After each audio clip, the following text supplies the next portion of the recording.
Quand l'accès à un toit se fait difficile et ressemble à un cri en quête de terre promise, quels critères face aux situations critiques ? Un défi difficile à relever entre enjeux de mixité et textes de plus en plus complexes. Comment communiquer comme une idée que les bailleurs sont au service de la communauté ? Il faut absolument que nous soutenions chacun à notre mesure et chacun avec nos moyens, petites ou grandes collectivités territoriales ou métropoles et autres institutions, les bailleurs sociaux qui sont ceux qui offrent du logement aux populations modestes et donc qui corrigent un peu ce problème de niveau de coût du logement. Quels moyens on donne en termes de politique à la construction du logement social. Et derrière le logement, c'est tout dépend de l'économie qui sont liées au logement social, comme au logement en général. C'est l'activité des travaux publics, du bâtiment, et ça, c'est aussi un signal fort. Le PLH que nous avons réalisé en 2017, qui couvre jusqu'à 2022, c'est près de 3,4 milliards d'euros publics, privés, qui vont être investis dans le territoire. On prive les bailleurs de ressources sans pour autant les compenser. Et il faut trouver d'autres façons. Mais nous ne retrouvons pas tout. Soyons clairs, ce n'est pas la métropole qui compense ces 20 millions d'euros qui disparaissent. Toute l'incohérence de la politique qui a été choisie par le gouvernement. Un diagnostic sur l'évolution des APL dans le privé et puis on va chercher 1,5 million d'euros dans l'aide au logement social. On prend des ressources aux collectivités alors que c'est elles qui sont montées en charge depuis 15 ans pour accompagner le logement social. Il y a là quelque chose qui aura des effets, des conséquences, qui a déjà des effets et des conséquences sur notre capacité à produire les logements dont nos concitoyens ont besoin, sur nos capacités à les accompagner et sur la capacité à réaliser la transition écologique et sociale dans le même temps parce que c'est ça qu'on fait quand on fait de la rénovation de logement. C'est un désastre, objectivement. Derrière la loi, il y a des habitants, il y a des gens de terrain, il y a de la population qui est dans une vraie attente de logement. J'ai eu des gens qui ont vécu plus d'1 an et demi dans une voiture.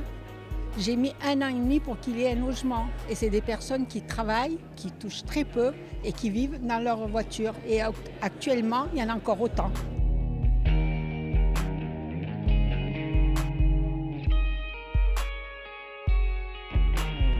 On veut faire, finalement, tirer un trait sur l'hébergement pour dire qu'on va passer tout de suite par le logement d'abord. Or, on sait pertinemment bien que pour le logement d'abord, je peux me tromper, je le souhaiterais même, qu'il n'y aura pas l'accompagnement nécessaire pour suivre ces personnes. S'ils sont en hébergement, c'est parce qu'ils n'ont pas pu rejoindre le droit commun. C'est quelque chose qui peut paraître injuste d'abord, avant d'être incompréhensible. C'est injuste et ils ont raison, elles ont raison les personnes qui disent ça. Parce qu'en réalité, nous manquons de logement social. Le logement social en général est de très bonne qualité et au moins, lui, il ne s'effondre pas sur la tête des gens. Nous avons réussi à maintenir un haut niveau de construction, de réhabilitation. Par ailleurs, nous sommes dans le programme En Rue 2 qui va permettre des réhabilitations aussi des constructions de logements pour les quartiers les plus compliqués, les plus sensibles. Donc ce qui veut dire qu'ici, nous avons un système qui, malgré tout, aujourd'hui fonctionne.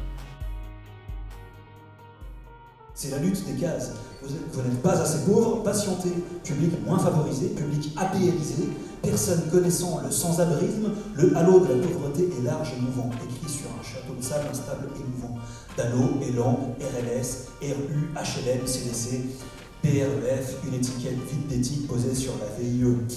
La vie, quoi.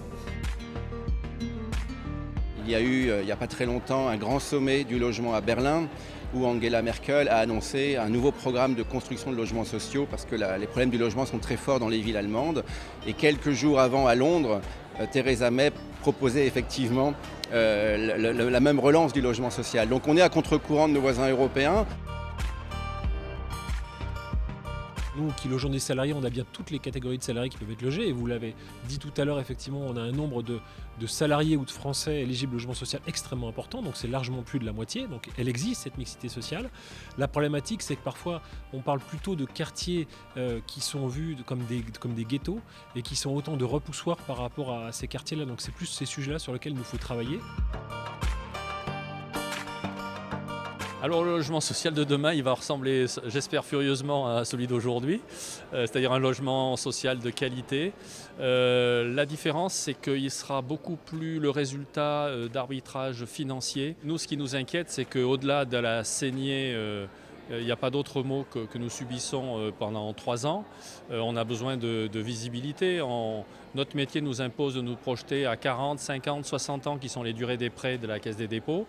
Et on n'a aucune visibilité aujourd'hui à 2 ans et encore moins pour la période qui suivra.